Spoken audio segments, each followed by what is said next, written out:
আসসালামু আলাইকুম। ইসলামিক ফাউন্ডেশনের 363 পোস্টে 11 থেকে 20তম গ্রেডের সার্কুলার প্রকাশিত হয়েছে। এখন আমরা উক্ত পদগুলো একটু দেখে নিই।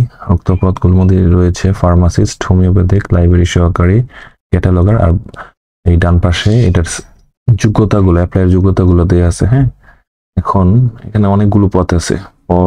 কয়টা টোটাল আছে? টোটাল 43টা পদ আছে, মানে 11 থেকে 20 গ্রেডের 43টা পদ আছে। এখন আমরা দেখব এটার প্রিভিয়াস কোশ্চেন গুলো কি। প্রিভিয়াস কোশ্চেন গুলো দেখলে আমাদের প্রিপারেশন নিতে খুবই সহজ হবে।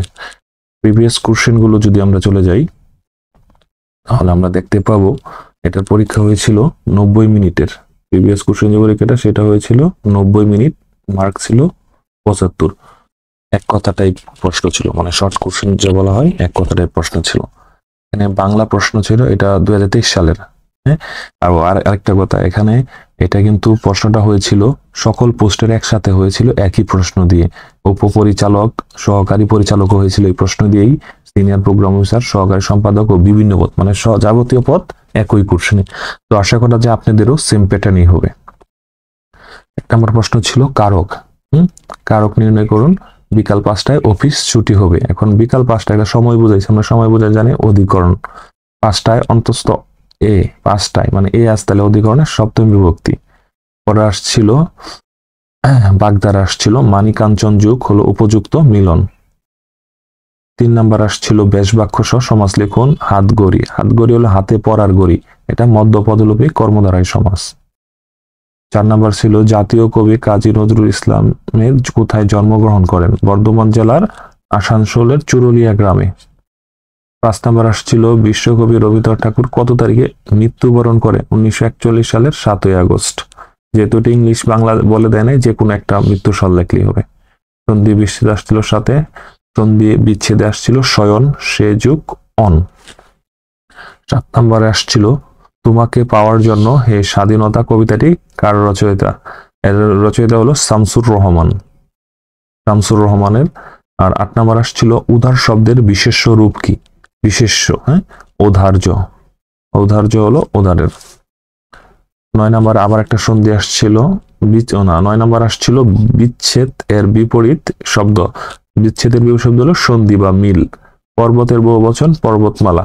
আচ্ছা, যেহেতু এখানে 10টা বাংলা আসছিল, মানে এক কথা টাইপ, এভাবে যদি না আসে তাহলে ওই 5টা সন্ধি বিচ্ছেদ, 5টা সমাস বা 5টা এক কথায় প্রকাশ বা বাগদার এই টাইপে আসতে পারে। কিন্তু প্রশ্ন কিন্তু সহজ হয় এদের, তাই প্রিপারেশন ভালো করে নিতে হবে। তারপরে আসছিল ইংরেজিতে আসছিল ট্রান্সলেশন, আসছিল passage translation. English to Bangla করতে বলছিল। আমরা যে উত্তর দিয়ে দিয়েছি, Meherjan lives in a slum of the Sirajganj town, protection এম্বার্কমেন্ট।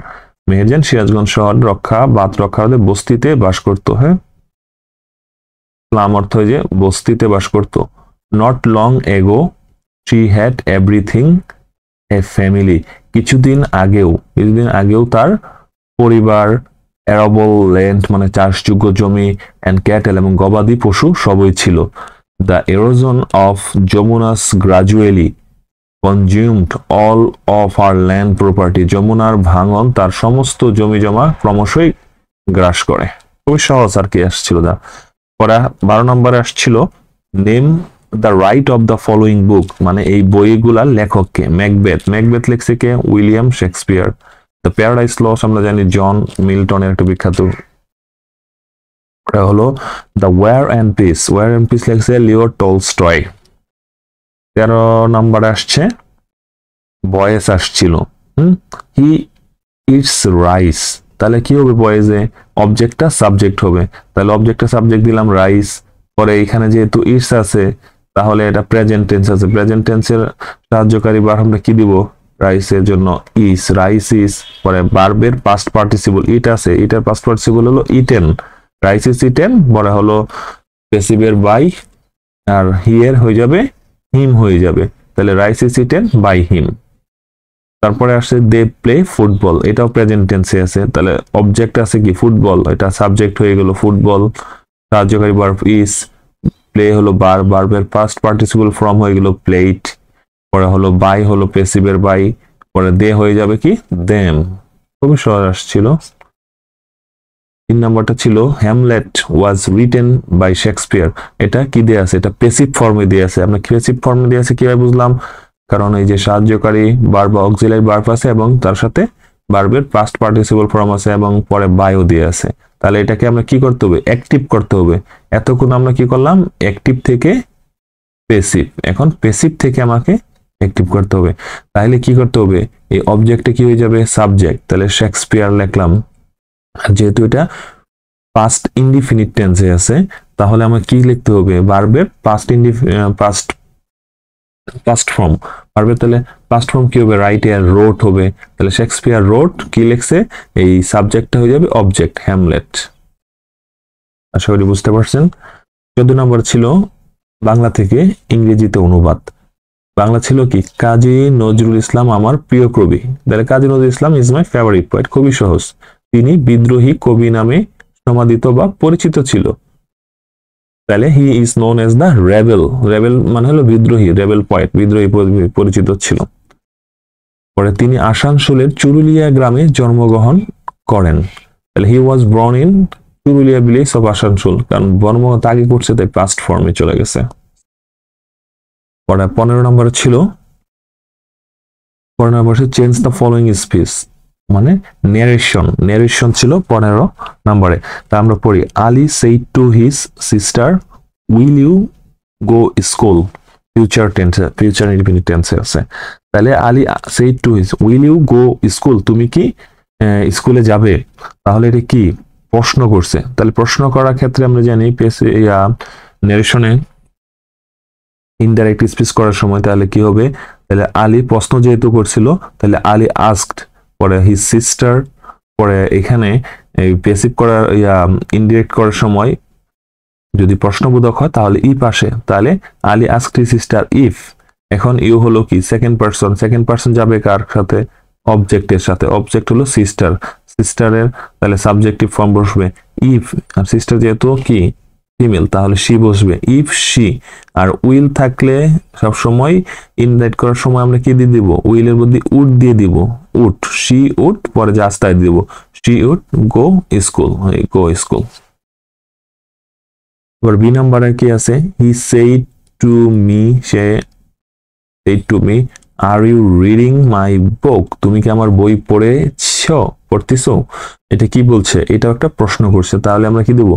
He asked me. পরে প্রশ্ন যেহেতু করছে তাহলে ইফ আসবে। ইউ যেহেতু হলো কি? অবজেক্টিভ ফর্মে আছে, তাহলে ইউটা কি যাবে এখানে? ইউ যেহেতু হলো কত? সেকেন্ড পারসন আছে। সেকেন্ড পারসন থাকলে কি যাবে? অবজেক্টে যাবে। অবজেক্ট কি আছে এখানে? মি। তাহলে ইউ গেল মি এর কাছে এবং এটা সাবজেক্টিভ ফর্ম গ্রহণ করবে। তাহলে মি এর সাবজেক্টিভ ফর্ম কি হবে? আই।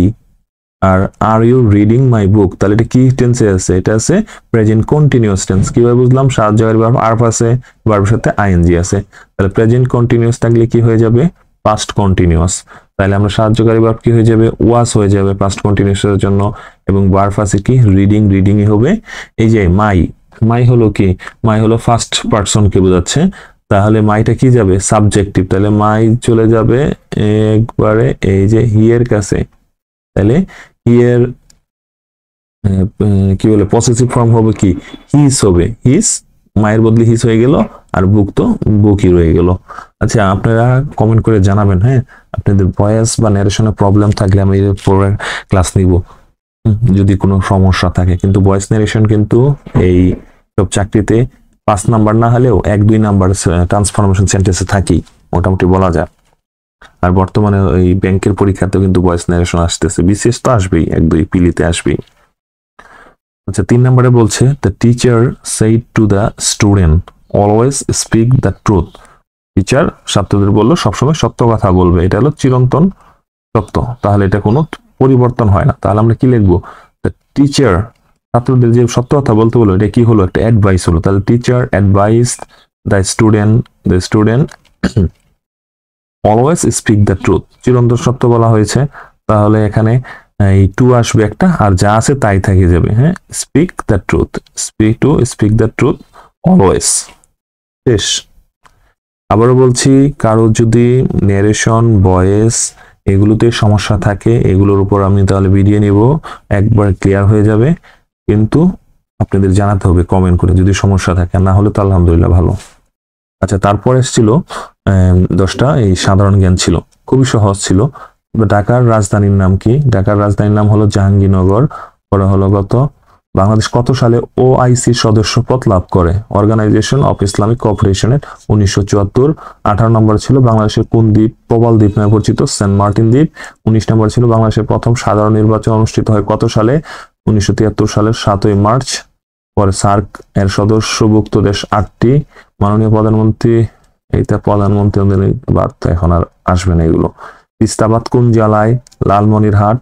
1956 সালে কোয়ালিশন মন্ত্রিসভায় বাংলাদেশ শেখ মুজিবের কোন মন্ত্রণালয়ের মন্ত্রী ছিল? শিল্প ও বাণিজ্য মন্ত্রণালয়। এটাও ইম্পর্টেন্ট না এখন।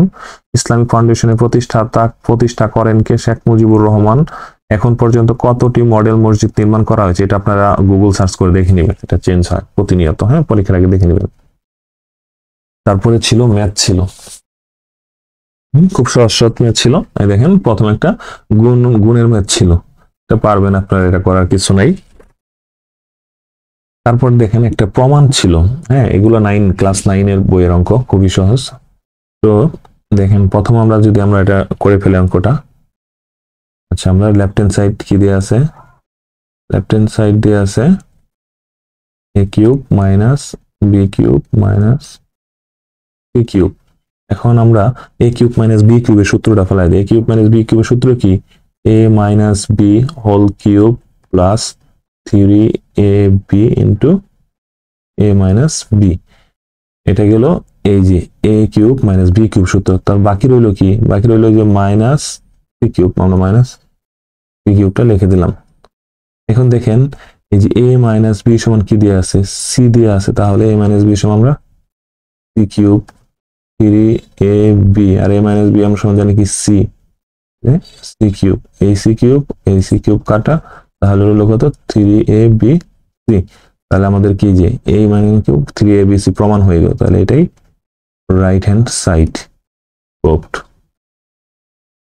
আমার প্রশ্ন, একটি বই 24 টাকায় বিক্রয় করলে যত ক্ষতি হয়, ওকে, 48 টাকায় বিক্রয় করলে তার দ্বিগুণ লাভ হয়, বইটির ক্রয় মূল্য কত? এটা খুবই সহজ। তাহলে আমরা কি ধরে নিব? আমরা ধরে নিব ক্রয় মূল্য চাইছে, যেহেতু আমাদের কি চাইছে? ক্রয় মূল্য। আমরা তাহলে ক্রয় মূল্যটা ধরে নিই। ক্রয় মূল্য আমরা কত ধরবো? যা ইচ্ছা হয় তাই ধরে নিব আমরা।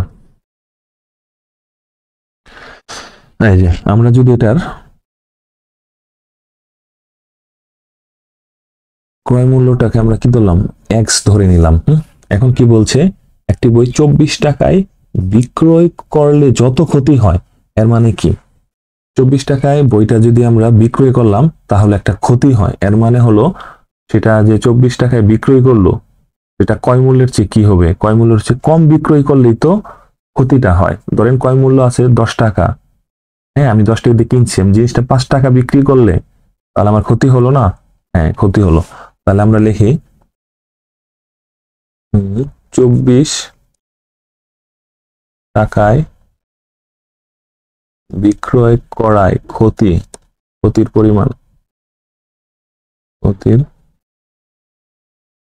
পরিমাণ হলো কত? ক্রয় মূল্য থেকে বিক্রয় মূল্য বাদ দিব, এতই হলো ক্ষতির পরিমাণ। আবার কি লিখছে? ওই জিনিসটা যদি আমরা 48 টাকায় বিক্রয় করলে তার দ্বিগুণ লাভ হয়। এর মানে হলো 48 টাকায় যদি জিনিসটা আমরা বিক্রয় করি, তাহলে লাভের পরিমাণ হলো কত? লাভ যখন 48 টাকা বিক্রয় করবো, তো লাভ হবে। এর মানে কি? তখন বিক্রয় মূল্যটা বেশি। তাহলে বিক্রয় মূল্য হলো কত? 48 থেকে ক্রয় মূল্য বাদ দিলাম, এতই হলো লাভের পরিমাণ। এখন আমাদের সাজাতে হবে প্রশ্ন মতে দিয়ে। প্রশ্ন মতে বলছে, আমরা কি বলছে? 24 টাকায় বিক্রয় করলে যত ক্ষতি হয়, 48 টাকায় বিক্রয় করলে তার দ্বিগুণ লাভ হয়। আচ্ছা, তাহলে আমরা লিখে ফেলাই। এই যে 48 মাইনাস x, এটা হলো লাভ। আর লাভটা কতটুকু হয়েছিল? এই 24 টাকা বিক্রয় করলে যত ক্ষতি হয়, ক্ষতি হয় 400 বিক্রি করলে তার দ্বিগুণ লাভ হয়। মানে এই যে 24 টাকায় বিক্রয় করলে যত ক্ষতি হইতেছে, তার দ্বিগুণ পরিমাণ লাভ হয় যখন আমরা এই 48 টাকায় বিক্রয় করি, তাহলে ক্ষতির দ্বিগুণ লাভ হয়েছে। এক্স মাইনাস 24-এর দ্বিগুণ, তাহলে আমরা 2 দিয়ে গুণ করে দিলাম যেহেতু দ্বিগুণ লাভ বলে দিয়েছে। তাহলে এটাকে আমরা যদি ক্যালকুলেশন করি 48 মাইনাস এক্স 2x মাইনাস কত 24 দুগুণে 48, তাহলে হলো 3x, খালি ইংলিশ হিসাব করতেছে অবস্থা। আচ্ছা আপনি একটু বুঝে নিও, হ্যাঁ বাংলা ইংলিশটা। 93, তাহলে 1 সমান হলো 3 9 3 32। তাহলে এটার ক্রয় মূল্যটা কি হলো? উত্তর 32। আচ্ছা তারপরে ছিল একটা বাগানের একটা আয়তক্ষেত্রের দৈর্ঘ্য, ওইটা পিলির অঙ্ক আসে। আয়তক্ষেত্রের দৈর্ঘ্য 10% বৃদ্ধি এবং প্রস্থ 10% হ্রাস করলে উক্ত আয়তক্ষেত্রের ক্ষেত্রফল শতকরা কত বৃদ্ধি বা হ্রাস পাবে। এটা কিন্তু ওই পিলির অঙ্ক। পিলির শর্টকাট হলো প্রথমে বৃদ্ধি বলছে, তাহলে 10 প্লাস, পরে আবার কি বলছে হ্রাস পাইলে 10% মাইনাস হ্রাস, তারপরে হলো তারপরে আমরা গুণ করবো প্লাস মাইনাস। আচ্ছা তারপরে আমরা এটা গুণ করব কিভাবে? এবি মানে 10% বৃদ্ধি গুণন হলো মাইনাস 10% হ্রাস, তারপর আমরা 100 দিয়ে ভাগ করে দেব। এটা পিলির নিয়ম। হ্যাঁ তাহলে কি হয়, এই যে 10 মাইনাস 10 আর এনে হলো কত মাইনাস 100 আর হলো 100, এই 10 কাটা, এই 100 কাটা, -1 থাকলো। তাহলে -1 থাকলে হলো হ্রাস, তাহলে -1% হ্রাস পায়। এটা পিলির ক্ষেত্রে এ বি ইন্টু সূত্র। এটা আমাদের দরকার নাই, যেহেতু রিটার্ন আসছে আমরা রিটার্ন প্রসেসেই করব। তাহলে এটা মুছে দেই।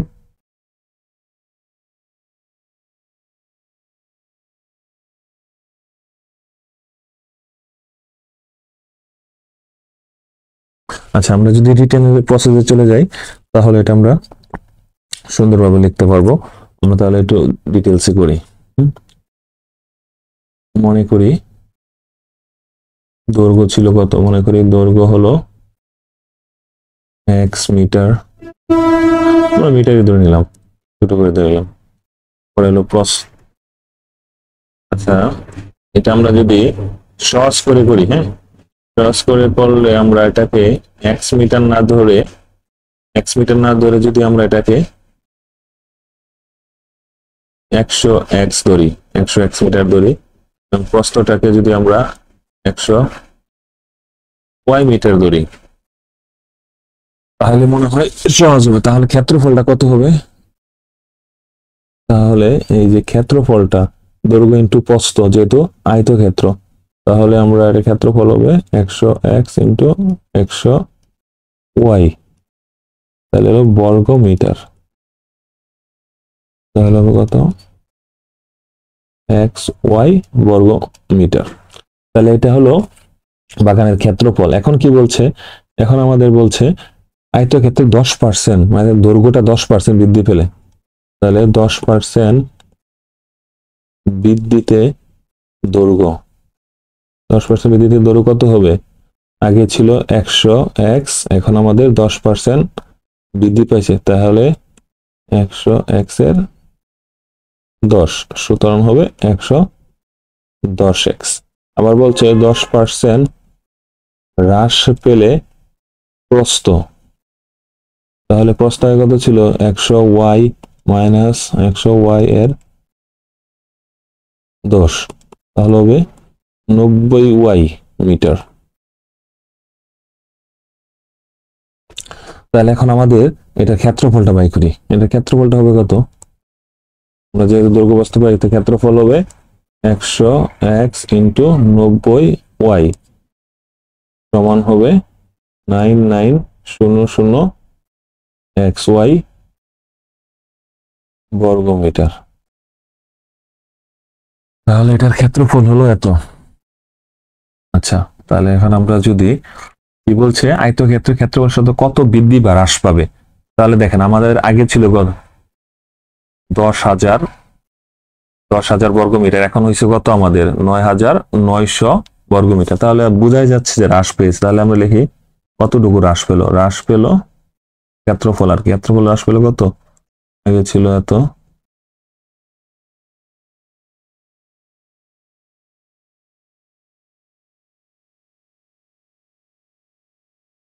শূন্য শূন্য নয় এক 10 100 বর্গমিটার হ্রাস পেল। এখন আমাকে এটা কি বলছে, শতকরা বলছে, শতকরা প্রকাশ ক্ষেত্রে আমরা শতকরা যদি প্রকাশ করি তাহলে শতকরা প্রকাশ করতে গেলে তাহলে প্রথম যে ক্ষেত্রফল ছিল কত, প্রথম ক্ষেত্রফল লিখলাম, তারপর কতটুকু হ্রাস পেল 100, আর শতকরার জন্য 100 গুণ করলাম, তাহলে এই শূন্য শূন্য কাটা, এই শূন্য এই শূন্য এই শূন্য এই শূন্য, তাহলে কত হ্রাস পেল, 1% হ্রাস পেল, উত্তর 1। তারপরে প্রশ্নটা ছিল 30 নম্বরের প্রশ্নটা ছিল কি, 8 বছর পূর্বে পিতার বয়স পুত্রের বয়সের 8 গুণ ছিল, 10 বছর পর পিতার বয়স পুত্রের বয়সের দ্বিগুণ হবে, বর্তমান কার কত বয়স? আমরা লিখে নেই এটা, লিখবো 8 বছর পূর্বে,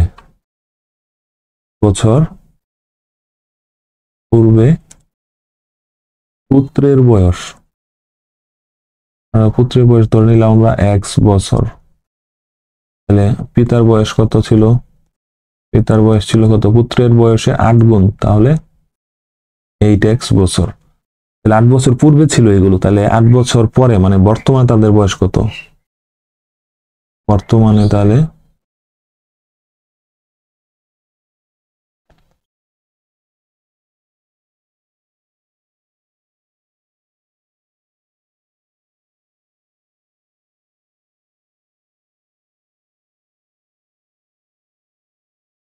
পুত্রের বয়স হলো x প্লাস 8 বছর, আর তাহলে পিতার বয়সটা কত হবে, বর্তমানে যেহেতু 8 বছর পরে ছিল এখন 8 বছর যোগ হবে, তাহলে 8x প্লাস 8 বছর।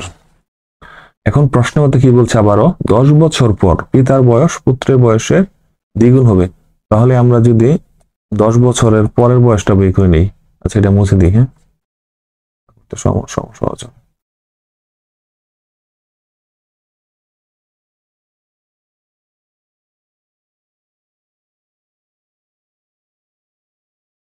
আচ্ছা আমরা তাহলে এখন লিখবো 10 বছর পরে,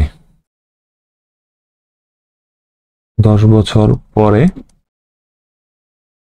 পুত্রের বয়স কত হবে, 10 বছর পরে পুত্রের বয়সটা হবে, এই যে বর্তমান বয়স ছিল পুত্রের কত x প্লাস 8, তাহলে x প্লাস 8 এর সাথে যোগ হবে কত 10, তাহলে হবে কত x প্লাস 18 বছর, সেম পিতার ক্ষেত্রেও, তাহলে পুত্রের গেল এটা, আর তাহলে পিতার কত হবে 10 বছর পরে পিতার বয়স, তাহলে পিতার বয়স ছিল বর্তমান 8x প্লাস 8, তাহলে 10 যোগ হলো কত হবে 8x প্লাস 18 বছর। এখন লিখছে কি প্রশ্ন মতে, এখানে কাহিনী আছে, এখানে লিখছে 10 বছর পর পিতার বয়স পুত্রের বয়সের দ্বিগুণ, তাহলে 10 বছর পরে পিতার বয়সটা আমরা প্রশ্নতে লিখে ফেলাই,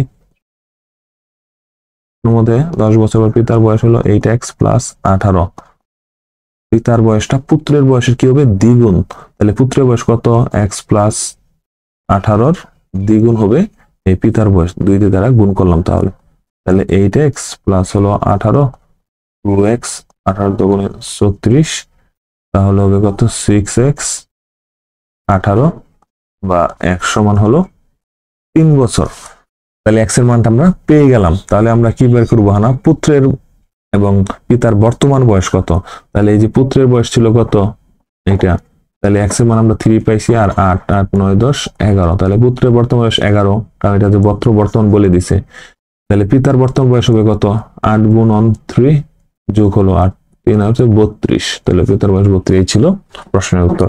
আচ্ছা যদি কারো কোনো সমস্যা থাকে তাহলে অবশ্যই কমেন্ট করবেন, আর এই বিষয়ে দেখাই দিলাম প্রিভিয়াস পোর্শন এরকম ছিল, আপনারা সেই অনুসারে সাজেশন ফলো করেন, এবং যারা মানে একটা সলিড প্রিপারেশন দিতে চান আমার প্রিভিয়াস ভিডিওটা দেখেন, সাজেশন মূলক 11 থেকে 20তম গ্রেডের যে সাজেশন মূলক ভিডিওটা দেওয়া হয়েছে ওটা ফলো করেন, ওটা ফলো করলে যে কোনো চাকরির ক্ষেত্রে আপনি এগিয়ে থাকবেন। ধন্যবাদ সবাইকে, সাবস্ক্রাইব এবং লাইক করতে ভুলবেন না সবাই।